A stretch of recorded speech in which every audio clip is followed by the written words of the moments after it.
spirits, and we are going to be discussing the separation of powers. So, I am joined once again by Ryan Turnipseed. How are you doing, Ryan? I'm doing very well. How are you doing? Well, it's interesting. It winter came a little early, so got some snow yesterday, and that was pretty interesting. But it looks like it's melting off now, which is good. And we've got Mr. Auberon Quinn with us today again, back from Pony Express Radio. How are you doing? I'm well. Good evening, gentlemen. Excellent. So, yeah, today we are looking at some political theory again. Um, Perhaps it's also the history of political theory, I think, is a more accurate description of what this book is about. And I thought this book would be interesting to cover, given that we just talked about Carl Schmitt, and we can now take a look at some political theory that relates very directly to how the United States government, the Constitution particularly, ends up dividing the three, as we currently recognize them, powers of government: the executive, the legislative, and the judicial. Historically, executive and judicial would have been the same powers. The book is by W.B. Gwynn, who is a professor at the Department of Political Science at Tulane University. The book was written in 1965. I used this book for as the primary source for the speech I gave at the Old Glory Club conference 2 years ago, and it was quite difficult to find because there's actually been very little written from what I was able to find that actually presented a more or less complete history of the concept of the separation of powers. Like, what does this even mean? Why is our Constitution divided into three articles like this? Where does this come from? And this will relate back to our English history, again, of course, because that's where this concept came from in the first place and evolved from. And it's a different concept, as we will get into, than something like checks and balances. These are actually two completely different things. We will need to define a few terms. Would anyone like to take a first crack at defining a term that is important for understanding these concepts? Sure, I can take a swing at it. So, when we're talking about the separation of powers, in the modern day, this is a tripartite division that we've come to in our history. You have the legislative power. This is the power to actually write the laws, the body of rules that society will follow. These have come to become statutes that are written by men and particular men, and this is a body of power which is part of the unitary power of a state, which in a government that uses separation of powers separates out into its own body. The second prong is the executive power. This is what it sounds like: the power to execute the laws, actually hiring policemen to go out and enforce laws. This is what the executive power has come to mean. Then third, there's the judicial power. This is in some ways the youngest of the three branches of government. The judicial is the power, as I think Black said, the power to say what the law is, not the power to write the law, but the power to interpret it and the power to apply it to particular cases. As we will see as we explore the history of these concepts, the judicial power kind of used to be rolled into the executive power, and over time it's separated out, and I'll have a lot to say about that. But that's the three general concepts we're dealing with. And separation of powers as a concept is the concept of government separating within itself these three spheres to be wielded by different people within the same government. Excellent. And we need to look at the idea of liberty, which is a concept that the separation of powers in English and American theory is meant to secure. So, what is actually meant by liberty when that word is used in arguments from the time? This comes from page 12 of the book. We're not going to be loading up any of the screenshots this time because I forgot to size them up, but that's okay. Mhm. So this comes from Lawson, and quote, "A man is politically free when he is so far the master of his life, goods, and children, and that which is justly his, that they cannot be taken away from him, but for some crime contrary to just laws, deserving such a penalty. In a word, the liberty of a subject is such a state of condition as that he is neither by the sovereign power nor any laws bound to do anything which a rational and just man would not willingly do, though there were no laws or civil penalties at all. This is not to be free from laws." So essentially, liberty is closely coupled with security, the security of your person and the security of your property. That is when you are politically free, when those things are secure, and secure from arbitrary decision. They can only be taken away from you by laws that have been decided upon in a just manner and applied justly. So that is what the English mean by liberty. It doesn't mean Yeah. free from power, free from law. It's highly associated with security. And of course, this is why the American founders were so concerned about the security of their property and how they were taxed and this sort of thing, because when they talk about liberty, they don't mean necessarily the ability to do whatever they want, but the ability to define the laws that they would be agreeing to for their society, and not having their property taken away in a manner they viewed unjust by some foreign sovereign. Yeah, Gwynn quotes Montesquieu's formulation of this same idea, which is something along the lines of liberty is being free to do what you ought to want to do and not forced to do what you ought not want to do. So it obviously begs the question of what ought a man want to do and what ought a man not want to do. But when we take that as granted, then again, we're talking fundamentally about security in one's property, security in one's person. Another succinct way to summarize it is liberty is not having to fear your fellow citizen. Yes, and of course, the opposite of liberty is tyranny. Let me just quote something from page 19. Quote, "The equation of liberty and tyranny with security and insecurity became a permanent part of English political thought. As Paley observed in 1785, quote, there is another idea of civil liberty which, though neither so simple nor so accurate as the rule of law idea, agrees better with the signification which the usage of common discourse, as well as the example of many respectable writers upon the subject, has affixed to the term. This idea places liberty in security, ... end quote." And you used an important buzz phrase there, rule of law. This rule of law, as opposed to rule of men, is an idea which much of our audience will have heard quite a bit and will be conversant with, but you want to more precisely explore what is meant by rule of law, because that's going to be very important as we go through. Yes, I have a quote for what rule of law is. Do you have the definition on hand? I don't think I have it up, but It's fine. I will continue reading from some of the things I've selected. So this is important.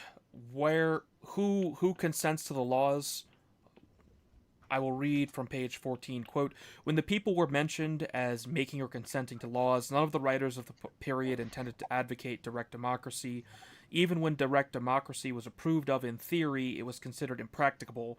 Rather, republicanism or representative government was accepted as the only method of popular participation in lawmaking.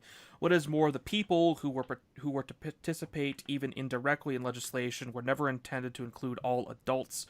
Indeed, it is doubtful if many had in mind even manhood suffrage, because most writers did not bother to explain what they had in mind by the people, who were to elect a representative assembly. We should not conclude that they were thinking in terms of the modern franchise.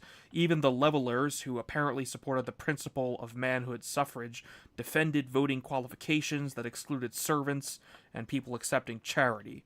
end quote. Yes, and this, if I may, is a good segue into my preparatory rant to this discussion. Yes, go ahead.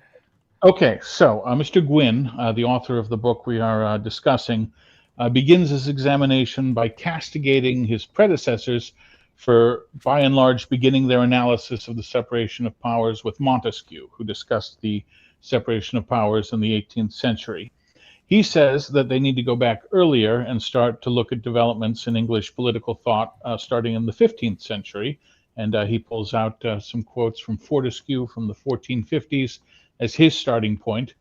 And my criticism of that is that's much too late. The separation of powers as a political theory and as a political fact actually has a much, much earlier beginning in English history than that. If you want, you can go all the way back to the coronation oath of Edward the Confessor from the 11th century. The coronation oath was the oath that the kings of England would take upon assuming the throne, and Edward Confessor, who was the last king of England before the Norman conquest, so he was the last Anglo-Saxon king of England, his coronation oath obliged him to uphold the customs and the laws of the realm. His powers were not making the laws of the realm, but rather to uphold this pre-existing body of law which pre-existed the state. In the medieval conception, law was eternal. There was God's law, and men were just fumbling around trying to enforce it. Law was not thought of as legislation. Law was not thought of as a body of rules that men wrote down. Rather, it was the natural law inscribed upon the human heart by God. So, well and good. That's how the unitary powers of the state were understood in the 11th century. In the 13th century, when Edward II took his coronation oath, an insertion was made. In Edward II's coronation oath, he obliged himself to uphold the customs and laws that the realm shall choose. This is the beginning of legislation as such. Suddenly, there is this idea that the people of the realm acting in common in Parliament, as it would turn out, although this was slightly before, no, Edward I was Parliament, so Parliament did exist at this point. So this idea that the people were sovereign and that the king was an executor of the people's will in some nebulous sense first raises its head in the 13th century with the coronation oath of Edward II. Now, from here, we develop this idea of the people being sovereign and the king's right to govern them descending not from God, but from the consent of the people. Obviously, this is its first infant formulation in the 14th century, and from there it would develop into the 15th, into the 16th, into the 17th centuries. And I want to lay the groundwork for this because we're going to talk about it at the end with what John Adams does. But from the beginning, this idea of deriving governmental power from the consent of the governed was manifested in the legislative body, to which the king was appended as an executive and judicial officer. So that's kind of the early or late medieval, early modern framework we're working with here as we move into the period that the book actually covers.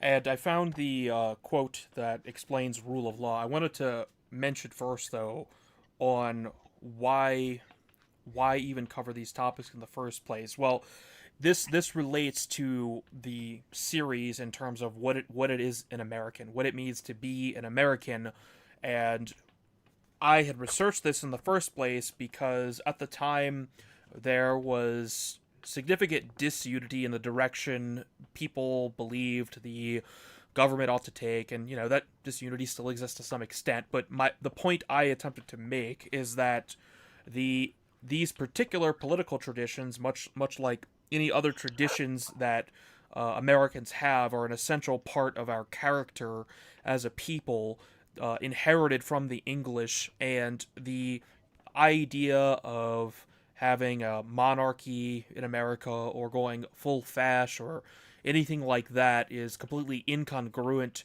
with who the American people are, and that this isn't really a matter of opinion in terms of like what the best form of government is, but what the form of government is that our people are accustomed to and expect and will implement. So I guess my point here is that this is the framework that Americans live in terms of how they are governed, how they govern themselves to the extent that we agree or disagree that such a thing exists.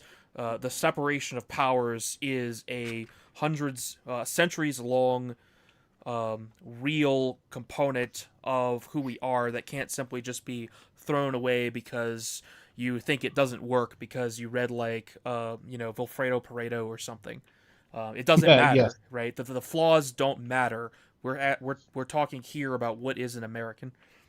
Yes, we're talking about our inheritance, and the discussion we're going to go into of 500 years of English history.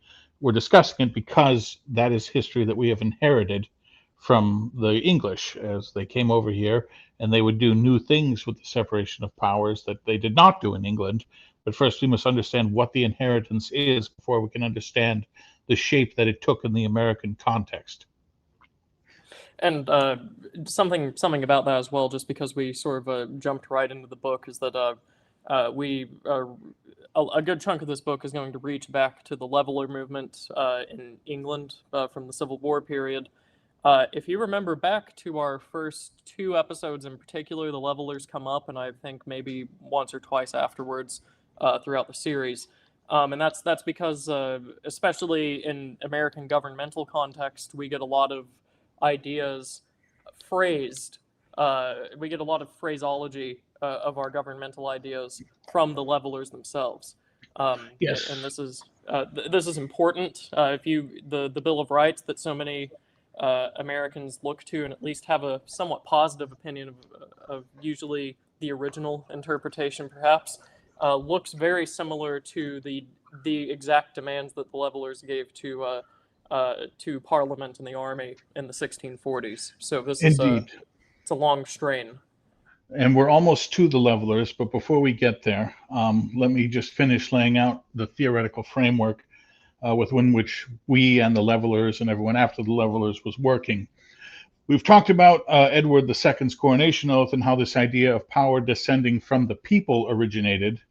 But now let's talk about how the separation of these powers that defended the people separated out into different classes of officers. So we begin with the legislative. This is kind of the closest in most conceptions, although not all conceptions of separation of powers, to the people. You have this body of people who are making the laws for the people over the realm or over the country. And then you have this executive power, which was separated out, this power to actually execute these laws by applying them in individual cases and by actually raising troops and going out and just doing things. Now, the judicial function slowly over time began to separate from the executive function, and this really begins with the Plantagenets. In the earliest days, the king himself would hold court. He would travel to different parts of the country and hear cases and actually personally judge the cases. This was the case under the Anglo-Saxon kings. This was the case under William the Conqueror and his dynasty. And then when the Plantagenets come in, they start to diversify the execution of justice. England had basically developed three, but for our purposes, two court systems. You had what were the manorial courts, and you had what were the royal courts. Now, the manorial courts were just every individual baron and duke and count and marquis and what have you would hold court in his realm and decide cases in his local area himself. And then you had the royal courts, where specific kinds of cases were heard first by the king and later by officers, justicars, judges appointed by the king, who would be basically itinerant judges going from town to town deciding cases. And so, as a pure practical matter of administration, the king would stop hearing legal cases himself, and it would devolve under this professional class of judges who initially would go from place to place and eventually centered in specific places to hear cases. And that's kind of where this separation out of the judicial power from the executive started.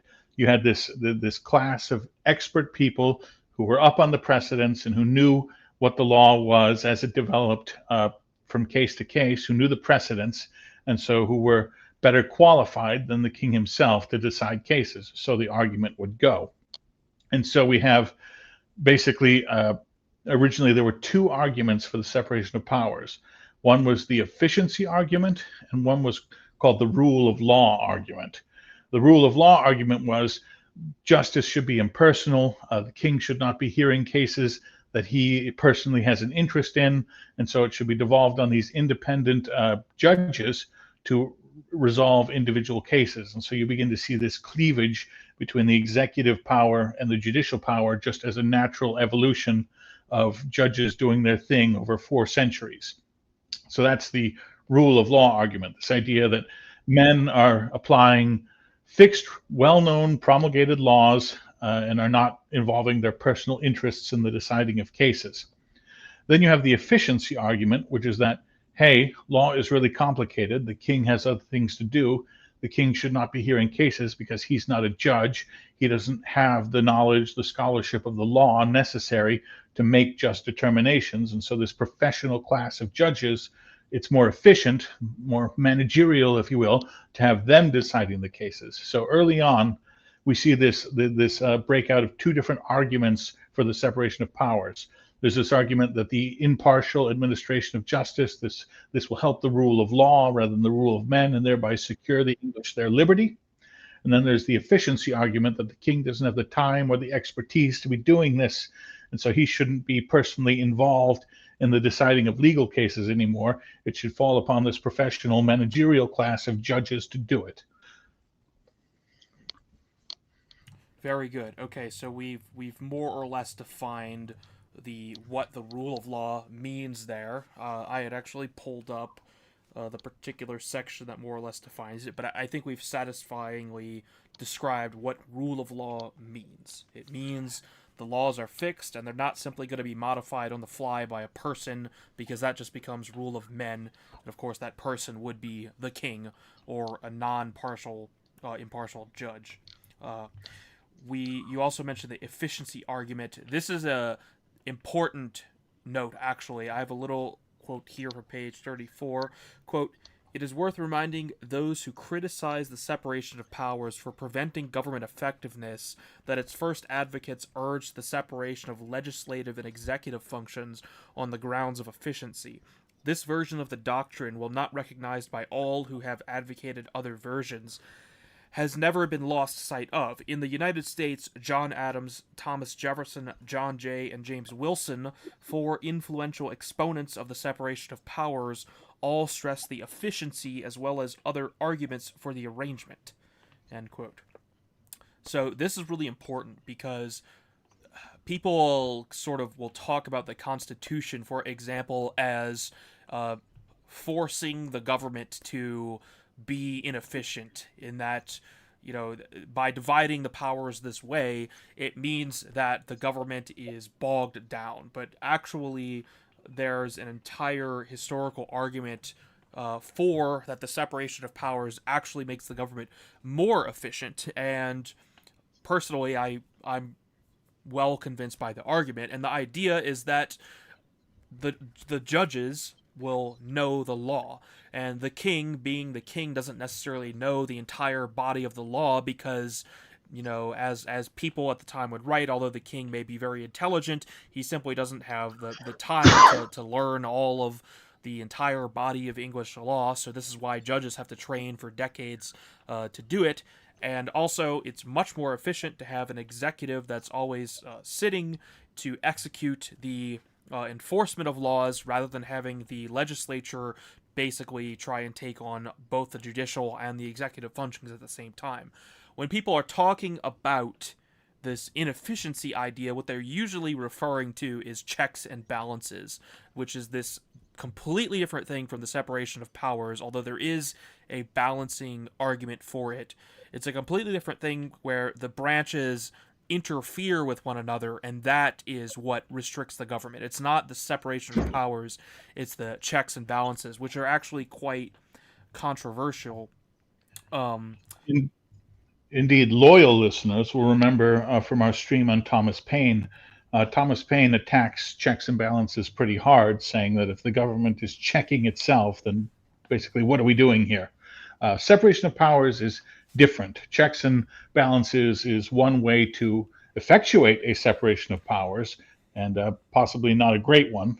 Some of the people will argue, but it's a different thing. It's checks and balances is you basically a political tactic that is employed, whereas separation of powers is more about the architecture of the state as such.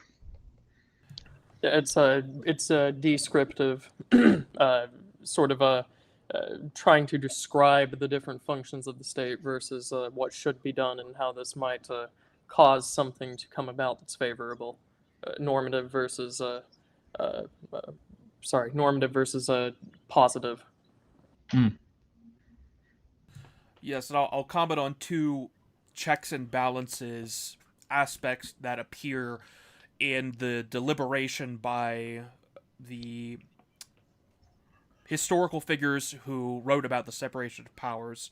So from page 17, quote, although impeachment had gone almost completely out of use by the end of the first quarter of the 18th century, it continued throughout the century to be considered both in Britain and in other countries an institutional prerequisite of liberty. As a matter of fact, even during its heyday in the 17th century, the device fell far short of the claims made for it by its admirers. It is one of the great ironies of Western constitutional development that the United States and France, accepting the British evaluation of impeachment, adopted it in their written constitutions at a time when it was all but extinct in the country of its origin. End quote. So, of course, this is the idea of the legislature impeaching and removing executive figures, either or judges. So either of the two outside of the legislative branch had actually fell off in Britain at the time that the U.S. and France had adopted them, because it somewhat violates this concept of separating the powers, allowing them to interfere with one another. There's also the concept of the executive veto. The idea that this is an idea we have in the United States, and this was a concept that English kings were argued as needing to have in order to check the legislature. This is another controversial issue, whether or not the king ought to be able to block laws from coming into being, because, of course, this interferes with the act of legislation from the executive. But it's generally accepted as a necessary element.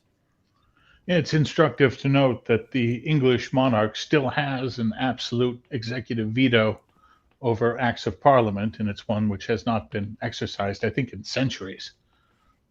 And the real reason for this, I'll actually quote here from a bit further on page 85, why this is viewed as essential. And this comes later in the mixed monarchy period. Quote, if Trenchard's incomparable preface deserved its fame, it was only because it summed up so well Whig constitutional thought in the 18th century. His version of the separation of powers shows the effect association with mixed monarchy had upon the doctrine. The old accountability argument can be seen developing into the idea of the need for checks and balances between the legislative and executive branches of government. The House of Commons checks abuses of executive power by calling those exercising it to account. In impeaching ministers, it is not acting in a legislative capacity, but this extraordinary executive act is limited only to delinquent ministers. Thus far, we are still within the realm of good leveler doctrine, but Trenchard went on to say that the king, as the chief executive officer, has a means for protecting his branch from legislative usurpation. This royal negative is seen not as a part in legislation, as many proponents of mixed monarchy argued, but as a counterpart to impeachment by the legislature, an extraordinary device for preventing the legislature from abusing its power. We are clearly dealing here with a version of the separation of powers known to the fathers of the American Constitution. So, end quote. So in summary, these ideas of impeachment and the executive veto exist as this separate doctrine of checks and balances, which is meant to maintain the separation of powers by preventing the powers from going outside what their power is supposed to be. So there's this sort of limited negative breach of their domain of power as a means of preventing any other power from usurping theirs, is how the argument went. Yep. Ryan, do you want to tell us about the levelers? Yes, I think it's time to get to that. Yes, I would love to tell you about the levelers. So, the English Civil War saw the rise of many different factions, both on the monarchist side and the parliamentary side. I shouldn't say on the monarchist side, I guess, because the parliamentarians were not necessarily Republicans, but that's what the dividing lines later developed towards. On the more parliamentary side of things, you had a faction known as the Levelers. The Levelers are distinct from other groups, which are once again different, that are recognized to be sort of proto-communistic. That would be what are called radical levelers or diggers, and then other different religious cults. So if you have say a Yarvanite view of the time period, that all people in the parliamentary side are proto-leftists or proto-communists or whatever else, you might want to perhaps recheck the sides and what they advocated for. The levelers are interesting in American thought, and they have actually persisted. If you go into the more academic levels of American governance, you will find them referenced quite often, especially by the more right-wing and libertarian sides. Historically, if you look at the demands for the levelers, they look suspiciously similar to what we end up getting in the Bill of Rights, even down to sort of like this broad religious toleration, Christian toleration, and sort of a confederal pattern. It looks strangely familiar. They have a lot of arguments for things like term limits and whatnot, which I think most of us have moved beyond, perhaps, but it's one of the first times that they developed the argument, so I think they can be forgiven for not understanding that it won't do much in 2025. So, they have a lot of arguments that are very similar to today. That's sort of like the main connection that they get brought up with. The American Libertarian Movement claims the levelers as the first self-consciously libertarian movement, and that they actively sought to limit the powers of government as like one of their explicit ends, which bears out in their petitions and manifestos, which you can read. They are in legible English, though the spelling conventions aren't existent at the time frame. So that's sort of like the very broad overview. Demographically, the levelers usually were Puritans, though they had a significant proportion that were Quakers. As was their main leader, started as a Puritan and converted to Quakerism by the end of his life. This would be John Lilburn. If you remember, to our audience, if you remember back to our first two streams, the Quakers are a integral group in the establishment and the development of Americans, not just in the government itself, though they are influential there, but just in terms of like who is an American, the Quakers are very important. They give us a lot of political philosophy that we've implemented. So this line of Quakerism is really what connects us in the United States today to the levelers. So that's the broad 1,000-foot overview. I can delve into specifics really quick. So specifically, as it relates to the separation of powers, yeah, right. What was the seat of sovereignty in the leveler conception? Right. So this is somewhat difficult because, like I said, they started out with the parliamentarians. And the idea at the very beginning was that the people are sovereign, the people must rule through the parliament. Originally, the levelers somewhat tolerated the monarchy, but as time went on, they became very Republican. Many of the figures, that is. But as the Civil War progressed, Parliament and eventually the army started to take more power for themselves. They started to centralize. And therefore, the levelers, trying to stay consistent with their principle that the people are the source of legitimacy for the government, started to decry the centralizing powers of Parliament and the army. So, and this is why their two main issues, especially by the end of the movement, culminating in their famous petition, Their main issues are to limit the powers of the parliament and basically kneecap it and put the army under civilian control to guarantee that the people would still be able to rule through the parliament and use the army for their security. And that phrase you just used, rule through the parliament, is important here because in the leveler conception and in most pre-American conceptions of the separation of powers, power descends from the people through the parliament, through the legislative branch, to the executive and judicial branches. It's a hierarchical system. People at the top, then the legislature, then the executive and judiciary. And it's important to realize this as well, is that the levelers really viewed the separation of powers as like a moral good. It was a normative prescription from them, such that they wanted to ban attorneys and other people that would receive money from the public treasuries from being able to legislate. Because once again, as you and I just described, the people are supposed to rule through parliament, not a separate class of governors that rule the people. So that's if you read their petition once again, this comes out very clearly. The people are the ones exercising power through this instrument. And this is an idea that would transmit directly to America because in 1812, Congress actually passed a constitutional amendment forbidding lawyers from holding federal office. This amendment was never ratified because a war started in 1812 that kind of took everybody's mind off of it. But that's where that movement came from, this idea that people on the public payroll should not be making decisions. Yes. All right. So let me. I have a few starting in chapter 4.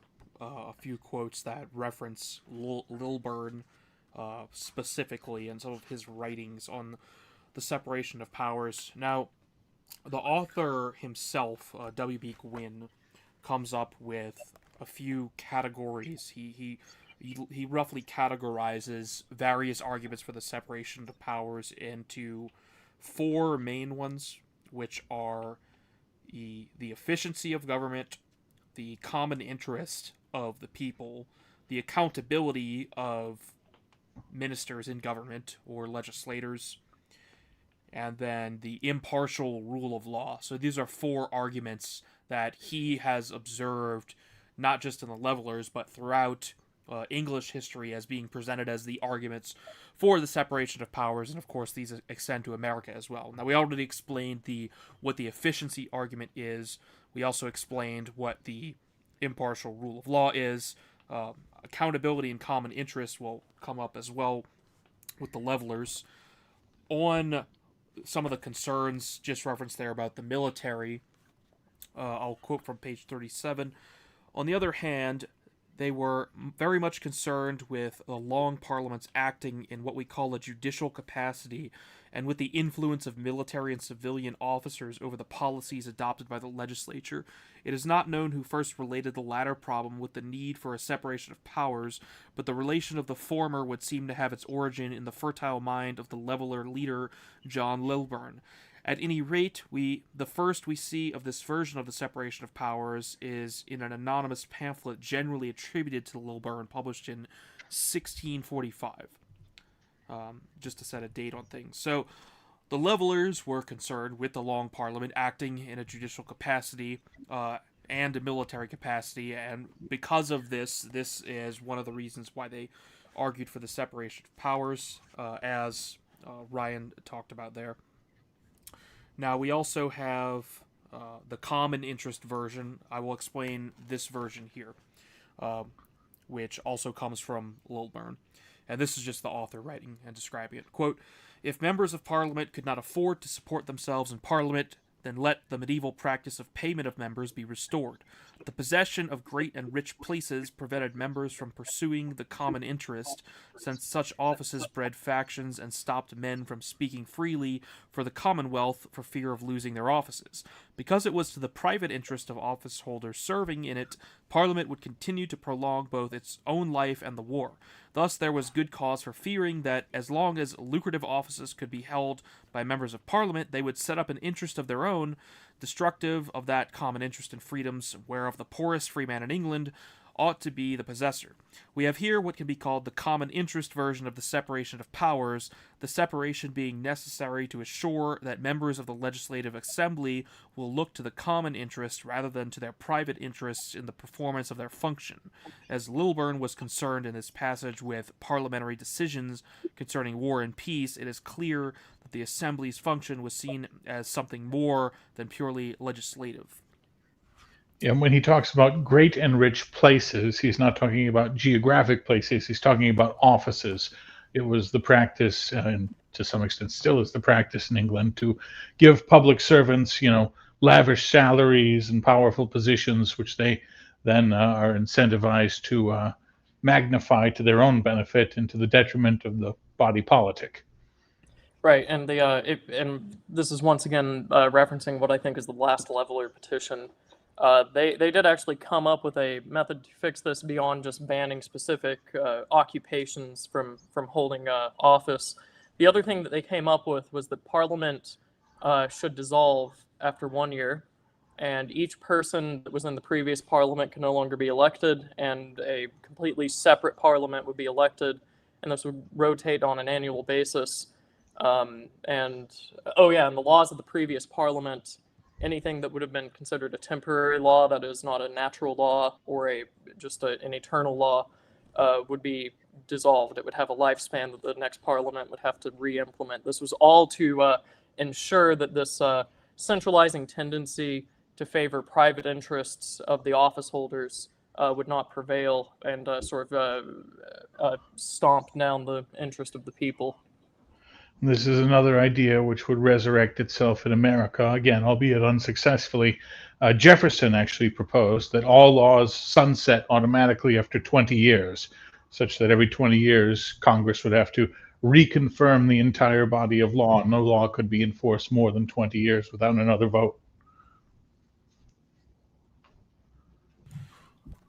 All right, so yeah, that's the common interest version as described by Lilburn. We also have, let's see, I just lost my place. Yes, the accountability version. So this is another category that Gwyn identifies as being separate from what is in the common interest. So from page 40, quote, in the paragraphs immediately following his discussion of the need to exclude placemen from Parliament, Lilburn developed what I shall call the accountability version of the separation of powers.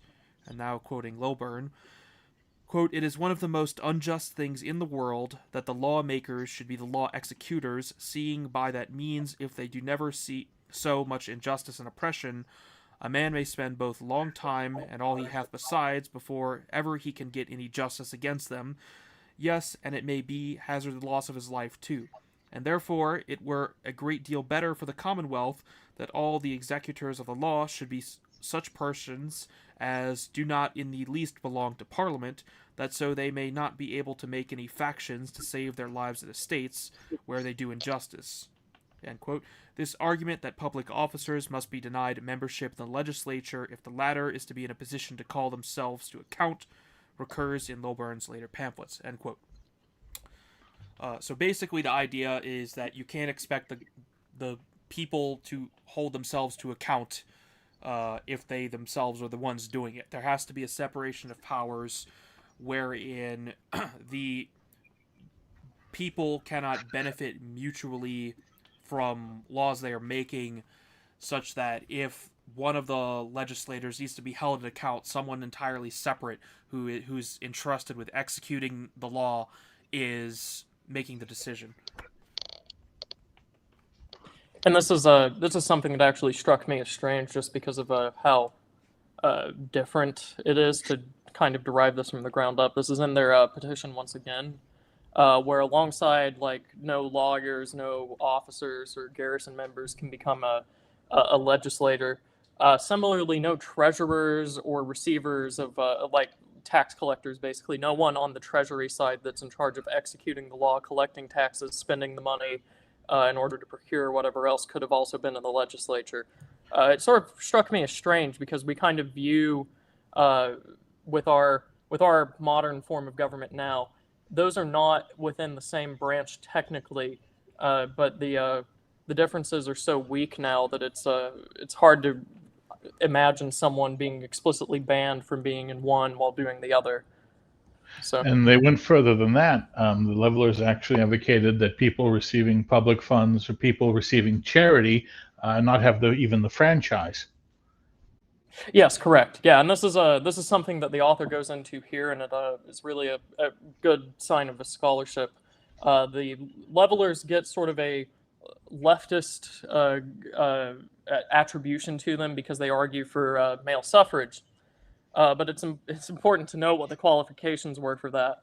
And I believe in this book, Mr. Gwynn in a footnote notes that it was a minority of the male population that was not receiving charity, public funds, or was a servant. So this is it's important to realize what the levelers are arguing for under this interpretation, which is minorly disputed in academia, to be fair. But if this interpretation is true, what the levelers are arguing for is a republic in which the government exists to protect the people and to secure commerce, that is meant to restrain itself and make sure that the people can govern through it, and through which only the propertied men with a permanent interest in the country can have a say in it. If that sounds familiar to any American, then you know you can perhaps see the reason we're talking about this now. Yeah, on page 15, Gwynn writes, quote, "Levelers for this limited franchise would seem to indicate that while they approved of manhood suffrage in principle, they felt obliged in practice to exclude all of those men whom they considered unable to cast an independent vote because of financial dependence on others. Men in such dependence were in no position to take part in a rational search for the public interest. They would only assist those who controlled them to further their private interests." End quote.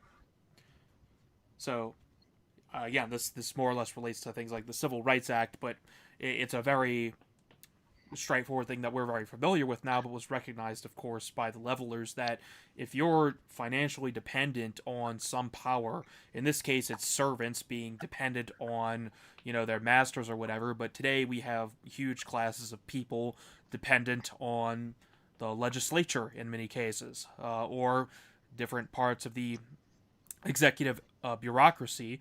If people are financially dependent on these people, then they should not have suffrage, because all they will do is magnify the votes of who they're dependent on, and they won't actually be doing what they're supposed to do, which is rationally search for the common interest.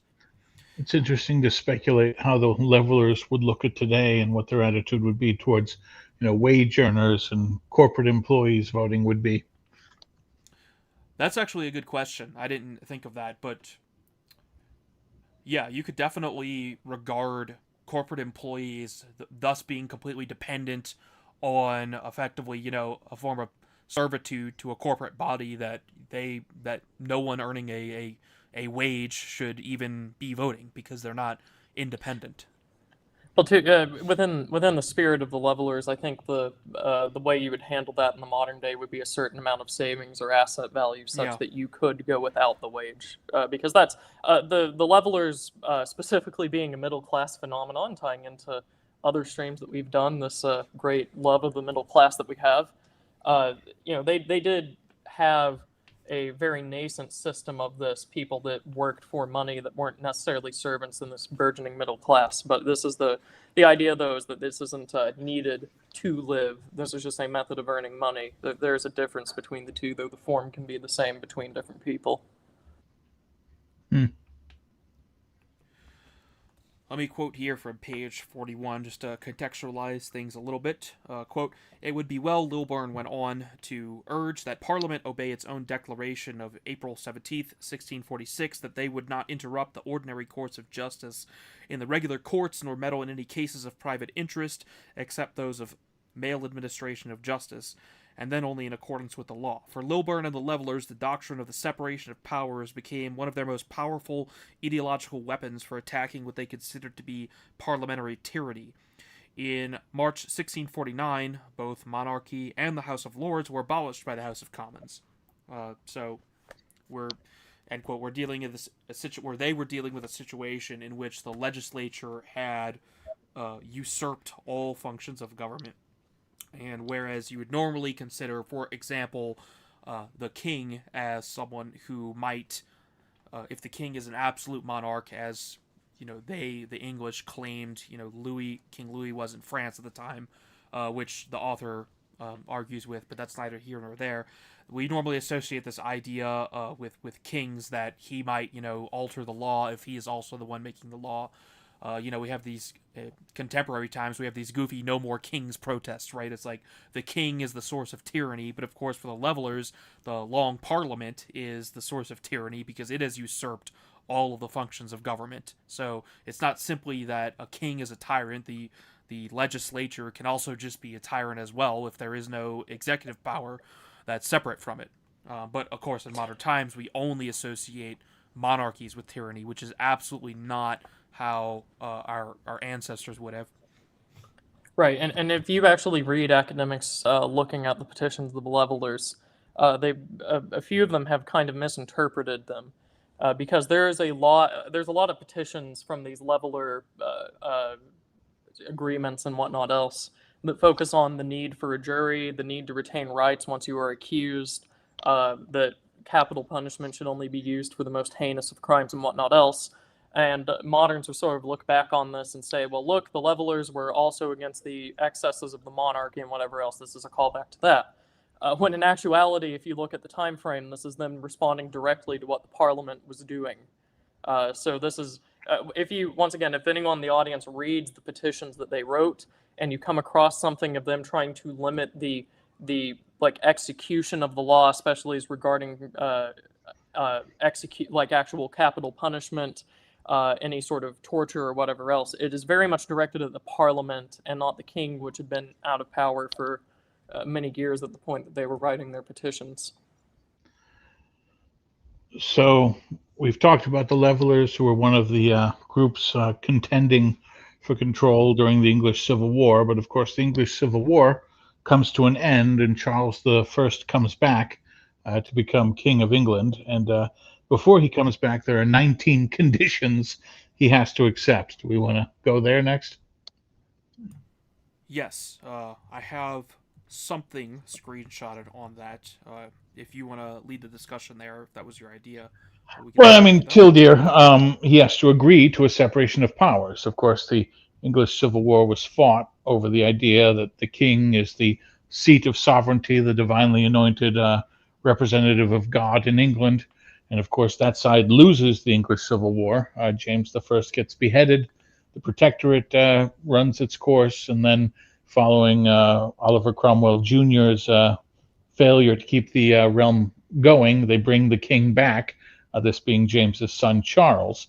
And when he comes back, he has to agree essentially to this parliamentary conception that the legislature is sovereign and the king is an adjunct of the legislature, there to execute the laws that the legislature produces. And so this leveler conception of power descending from the people to the parliament to the king is agreed to and enshrined in law, which starts up a discussion on mixed monarchy and what that system is actually going to look like.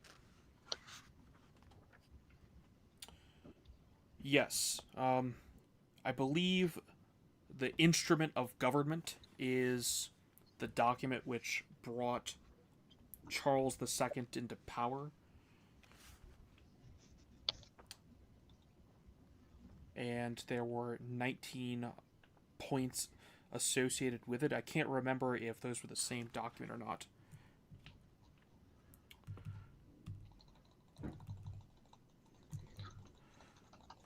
Oh no, the instrument was for the Lord Protector. Okay. Yeah. So to backtrack a bit, when Cromwell won the Civil War, he became Lord Protector of England, essentially reestablishing an executive with himself as the executive. And then when his government fell apart under his son, then the king comes back, and the king agrees essentially to the Cromwellian conception of how the government's going to work. Just instead of a Lord Protector, you're going to have a king now, and he's going to be circumscribed in his authority, and he's going to be subordinate to Parliament.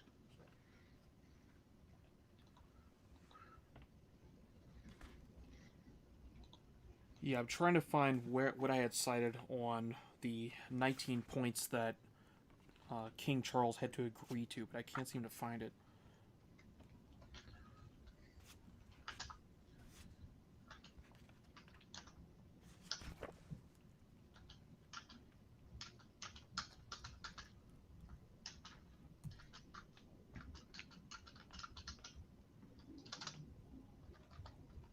Did we have a point after this that we were going to progress to? We were going to talk about John Adams. Right. Yeah, that's the American ultimately where I development. want to go. But is there Right. any other context we want to put in before we get to Adams?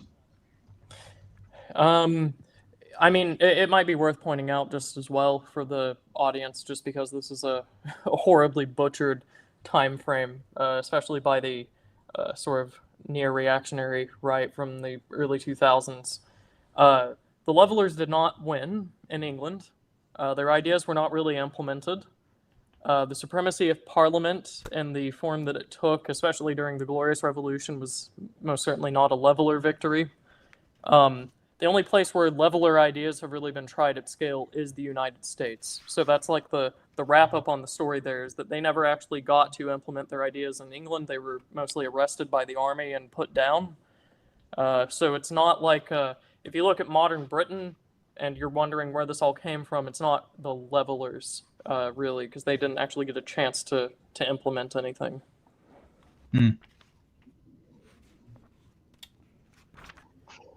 All right, well, so that's where we left it in England, and now we come to America. And in America, these levelers' ideas, as we discussed when we talked about the Confederation period, get largely put into practice. Congress was the sovereign body in which power descended from the people to the Congress, and then to the officers and the bureaucrats that Congress appointed. The executive had no independent basis of power. John Adams would change all of this. He had the insight that just as the people can devolve their power to the legislature, they're equally capable, if they want to devolve power directly onto the executive. And so Adams is where the origination of this three co-equal branches idea comes from. In Adams' conception, power descends from the people to the legislature, to the executive, and to the judiciary in parallel, not in tandem. It's not a hierarchical system. The executive gets its power directly from the people. The Congress gets its power directly from the people, and the judges get their power directly from the people. And this is a radical new conception in the development of the doctrine, because heretofore, power had always descended from the people to the legislature, and then the legislature would apportion it out to the executive and the judiciary. Now, in Adams' conception, the conception that would eventually become enshrined in the Constitution, is that the people are devolving the power directly under the three co-equal branches. And if I can read an Adams quote here, the executive represents the majesty of the persons, wills, and powers of the people in the administration of the government and dispensing of laws, as the legislature does in the making, altering, and repealing them. The executive represents the people for one purpose as much as the legislative does for another, and the executive ought to be as distinct and independent of the legislative as the legislative is of that, referring to the executive. And then Gwynn goes on to clarify, if the people want to construct a constitution which allows the legislative assembly to appoint the executive, they have the authority to do so. However, it would be a fatal error of policy amounting to a union of the legislative and executive powers in the same hands. Adams' conception of the institutional arrangements required for a separation of powers had changed since 1776 when he put down his thoughts on government. Then he had proposed that the governor and other leading executive officials be chosen annually by joint ballot of both houses of the legislature by 1787. So this is now the Constitution period of history. By 1787, he had come to see the legislative selection of the executive as a violation of the doctrine. So Adams completely reconceptualizes separation of powers. And by doing this, he does a couple of things. First, he grounds a powerful unitary executive in the people. thereby giving it a legitimacy which is not dependent on the consent of the legislature. And the second thing is he kind of sidesteps the whole efficiency debate, because now that you have a unitary executive grounded directly in the people, it is now able to perform the executive functions without the interference of the Congress or the legislative function. So I haven't yet decided whether what Adams did here is pernicious or not, but it is inarguable that 21st century America is absolutely inconceivable without Adams' innovation here. Yes. I want to comment to this is related to both this and what I was looking for on Charles the First. So this gets us into the concept of the estates, mixed monarchy, or a mixed constitution and limited monarchy. So going back quite a bit towards the beginning of the book, and then I'll tie to something later. The author at the end of one of the earlier chapters says, quote, "It has often been said that the doctrine of the separation of powers developed out of that of the mixed constitution.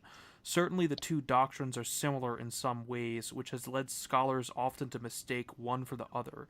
It should be observed that in some versions they are entirely compatible, that they incorporate some of the same concepts, and that the mixed constitution theory did influence later versions of the separation of powers. Both were concerned with achieving liberty under law, and most formulations of the mixed constitution refer to the three estates having legislative power and the king executive power.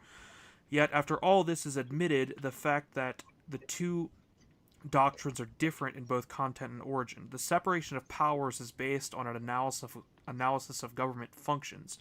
Mixed monarchy on the three estates, two of which are social groups participating in the political process. The one in its original versions was not concerned with the idea of balance. The other is essentially concerned with a balance of governmental institutions, social classes, and moral qualities. The one can exist with unicameralism.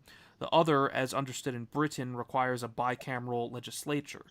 When a writer should happen to use both doctrines within a single work, they often appear separately and were justified by at least partially different arguments.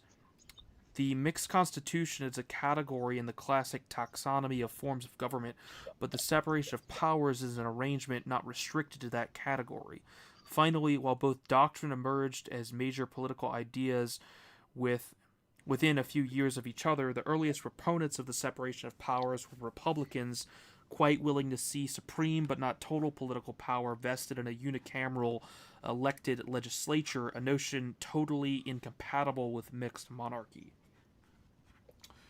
Now then, much later on, after discussing most of the history of the separation of powers, the author writes, quote, "It is important to observe the subtle difference between Charles I and Bolingbroke's statement of the doctrine of mixed monarchy.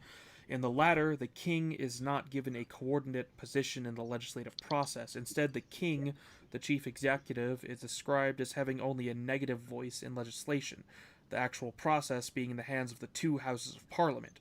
This conception of mixed monarchy fitted together more congenially with the separation of powers than had the version which placed the king in the legislature.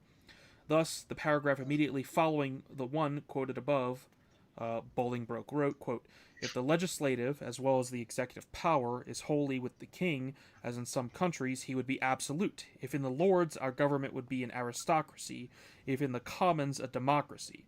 It is this division of power, these distinct privileges attributed to the king, to the Lords, and to the Commons, which constitute a limited monarchy." End quote. Limited monarchy then consists not in a mixture of estates, but in the legislature, but in the Commons and the Lords having legislative power, while the king has executive power. This division of legislative and executive power among the three estates allows them to hold each other in balance and thereby preserve the system. Any two of the three could prevent the third from moving outside its legal limits or abusing its authority within those limits. Even if two of the parts should act together to violate the Constitution, the third could at least retard the mischief and give time and chance for preventing it. For Bolingbroke, the separation of powers, independency, and checks and balances, dependency, were simply two aspects of the same constitutional arrangement, balanced government. Now I'll pause there, and this relates to John Adams because Adams is also pulling the executive power directly into the accountability to the people rather than as a part of the legislature.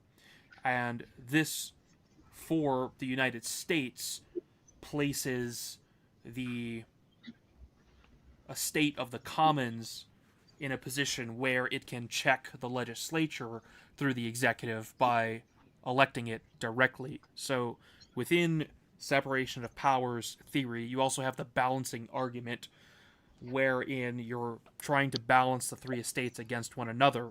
And in this interest as well, you have the House of Representatives and the Senate in the United States, which of course have both devolved in the sense that the Senate is now no longer the what you would call the upper house, whereas for example, in the United Kingdom, you still have the House of Lords, for example. The idea being there that it represents one of the three estates, which can check the other two. Yeah, go ahead. And just to point out here, when we're talking about three estates, we're not talking about the same three branches that we have today. The House of Lords and the House of Commons were both legislative bodies, and the Crown was an executive organ. But the Americans did another unique thing with the separation powers doctrine by breaking out the judiciary into its own co-equal branch. And if I may, I'll read from page 125. The second distinctly American development in the separation of powers doctrine was the introduction of the judicial branch of government into the balance of power, either equated with the separation of powers or seen as a necessary condition for it. We've seen that John Adams had suggested that the judiciary had a part to play in preserving the governmental balance, but that he was very doubtful about its strength to withstand an attack by the legislature. In time, the number of American constitutional writers and jurists came to see the judicial function as involving the application not only of the statutes enacted by elected legislatures, but of higher constitutional law as well. Quoting Hamilton, the interpretation of laws, wrote Hamilton in the Federalist of 78, is the proper and peculiar province of the courts. The Constitution is in fact and must be regarded by the judges as a fundamental law, end quote. So this is where the doctrine of judicial review comes in. The Supreme Court famously declared it in Marbury versus Madison, where it invalidated an act of Congress as being unconstitutional for the first time. And some legal scholars decry this as an usurpation by the courts. But I think what we see here, it's clear that at least some of the advocates of our current constitutional order had this in mind from the beginning, that the court would act by interpreting the fundamental law, the Constitution of the country. It would act itself as a balancing factor against the other two branches of government. And again, this is an American development. In England, up until Tony Blair grafted a Supreme Court onto the English Constitution, the House of Lords was the highest court in the land. If you had a legal case and you appealed it and you had appealed it and you appealed it, you would eventually get to the House of Lords, and the House of Lords would hear it. A legislative body would execute a judicial function. But that was never the case in the American constitutional order. We always conceived of the judicial branch as being separate and having a role to play in checking and balancing the other branches of government. Yes, and if we compare the government we currently have as compared to England's, and we look at how these functions are carried out, England is supposed to have the mixed government where the king does have the executive power, but of course the king no longer has any executive power whatsoever. All of the executive power is in Parliament, and I believe their judges are still not really a separate branch.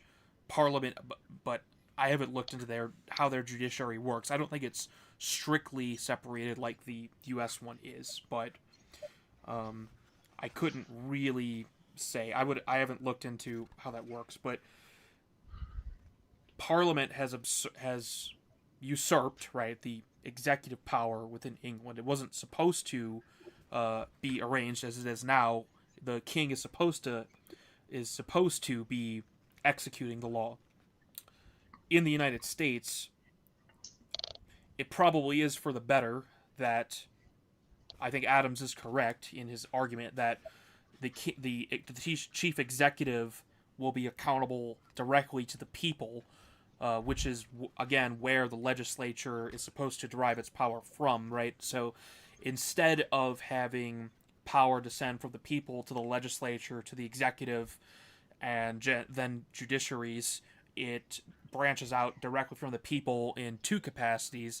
The people, the legislature has its power from the people, and so does the chief executive. So in this way, in the Americas, the estate of the commons is much more strongly represented. Where in England, the three estates would be the king, the lords, and the common people.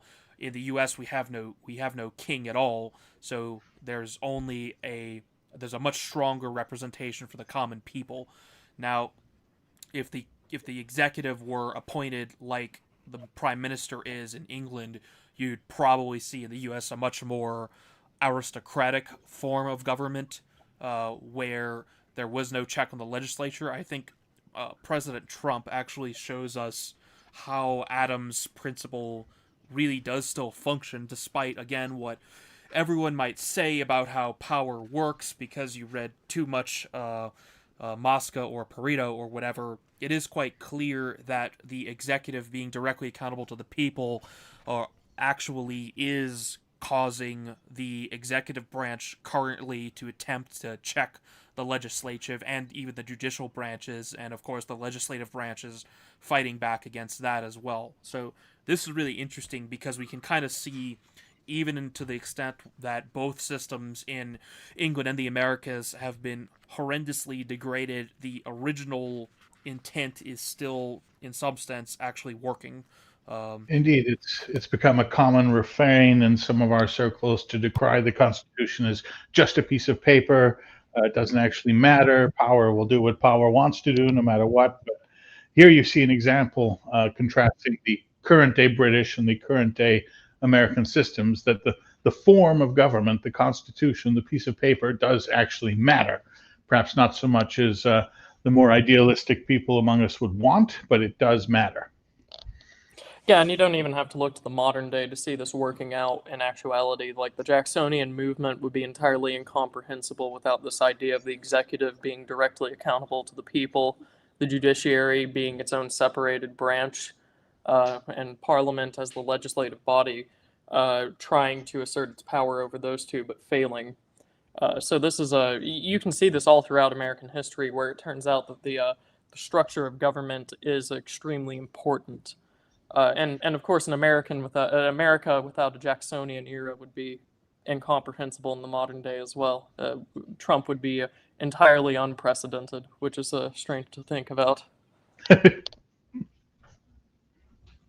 Yeah, so this point needs to be emphasized strongly, that these theoretical restrictions on government are not merely theoretical. The framework that the government operates within does actually matter and can give the third estate, what we would call the commons, more or less influence over the other two estates than some other system might. It's quite clear that the third estate, the commons, has much more influence over the government in America than in the United Kingdom, where it's the second estate, the aristocracy or the lords, who have far more outsized influence over that country than they do in the United States because of how our government is structured. you also have this serious problem in our government where the judicial branch, was separated from the other two as this sort of impartial body, is absolutely not impartial anymore. So you have a massive corruption of the intent of the judicial branch. It is certainly interesting to have encountered these arguments for the judiciary being doing something like Marbury versus Madison. This was sort of uh,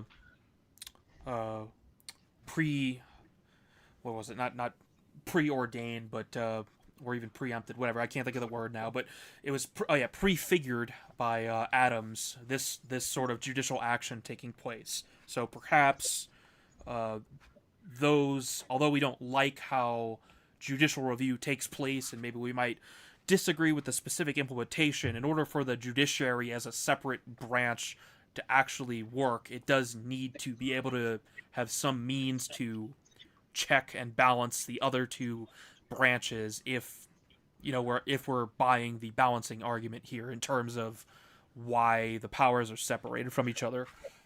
And Adams' concerns about the judicial branch being too weak to resist the legislature are actually pointing the way towards the answer to the corruption that has creeped into the judicial branch in recent times. Because at the end of the day, the judges don't have soldiers, and as Jackson said, let them enforce their own rulings. So it is an incongruity, and it's a weakness in our constitutional structure. But it may be a salutary weakness rather than a detrimental one. Indeed. Okay, so I think that's about it for this book. I don't have anything else selected that I wanted to cover specifically. I wanted to try and tie this into Carl Schmitt somehow. I forgot to bring up that point. Does anyone have any ties to Schmitt that could be made here? Well, the Schmittian observation I would make is that this entire argument regarding the separation of powers is more of the kind of argument that takes place within a unitary polity that doesn't have internal enemies. We're not really in friend-enemy distinction territory here. We're in opponents vying for influence within a unified system.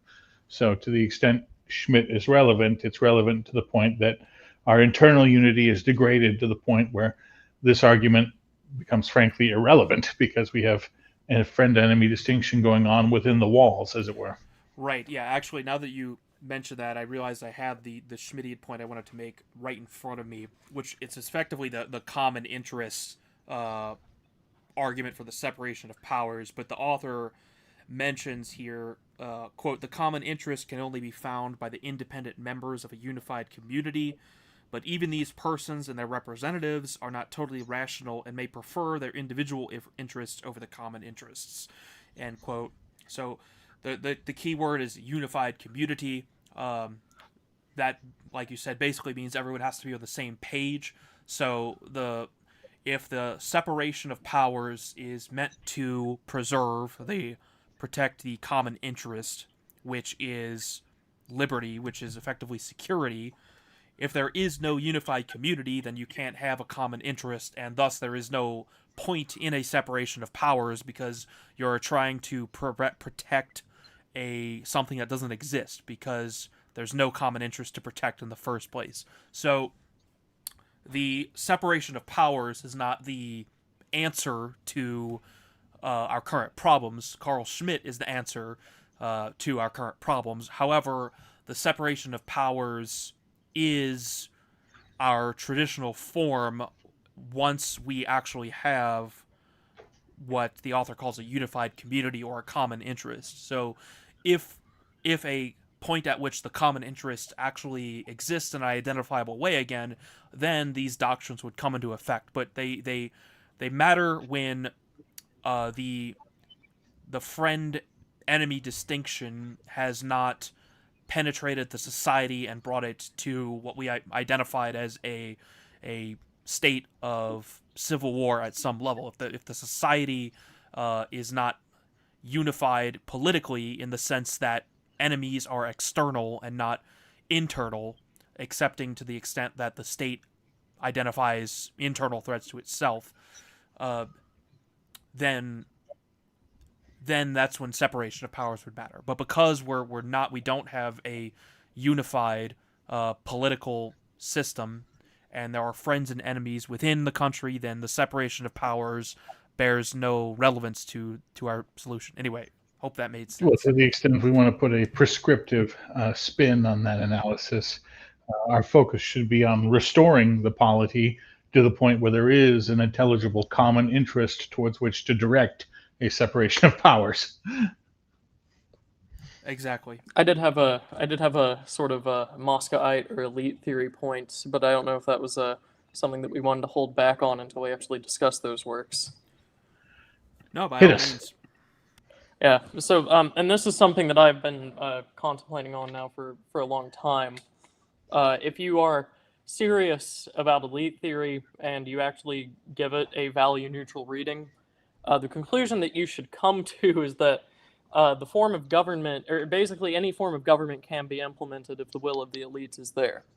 The wrong conclusion is that there are no forms of government and there is only elites. So there's this very strange tendency on the right to say, because elite theory, therefore the Constitution is entirely meaningless, which is entirely nonsensical even to the people that wrote the actual theories themselves, especially Mosca, the the most liberal of the elite theorists. When we analyze the Constitution and you see it actually enforced throughout history, what you are seeing is you do have an organized minority that's governing, that chose a form of government. And we talked about this. The implementation of the Constitution was very much by a unpopular organized minority. They chose the form of government and they implemented it. If you do actually think that elite theory is correct, the Constitution works when the elites want it to work. And if the elites are subversives that try to undermine it, they will undermine it. It's not that the form of government is entirely arbitrary, unreasonable, or non-existent. So this is perhaps an objection that needs to die. This idea that because elite theory, therefore the form of government is irrelevant. It's nonsensical. Correct. And when you mention elites subverting it as well, it's this isn't something that can just happen on a whim, right? Because we brought to mind President Jackson earlier, which is somewhat reminiscent of what President Trump is doing a facsimile of, I guess. But anyway, the Jackson couldn't simply completely overturn the Constitution because the other elites were in agreement that the constitutional order was how the government was to be run. And of course, Jackson himself saw himself as doing this as well in his role as the executive and performing his balancing of the three powers as they were separated in the U.S. Constitution. The reason the Constitution is just subverted now is because the elites have identified the commons, the third estate, as an enemy in the friend-enemy paradigm of politics that we discussed earlier. So the Constitution is not effective because the elites no longer believe in or agree that this is how the elites will govern. But when the elites do agree that this is how things will be governed, then that is how the elites are going to be constrained. You may even describe it as a self-constraint, but the important point is it can't simply be removed on a whim because the elites aren't simply one like unified body of a hive mind or something. If there's broad agreement among the elite class about how the Constitution or the government is supposed to operate, then that will actually happen and it will actually limit them. It's because our elites have been effectively replaced by foreign interests that they've descended upon the. They've basically placed the country in a state of civil war that it no longer operates.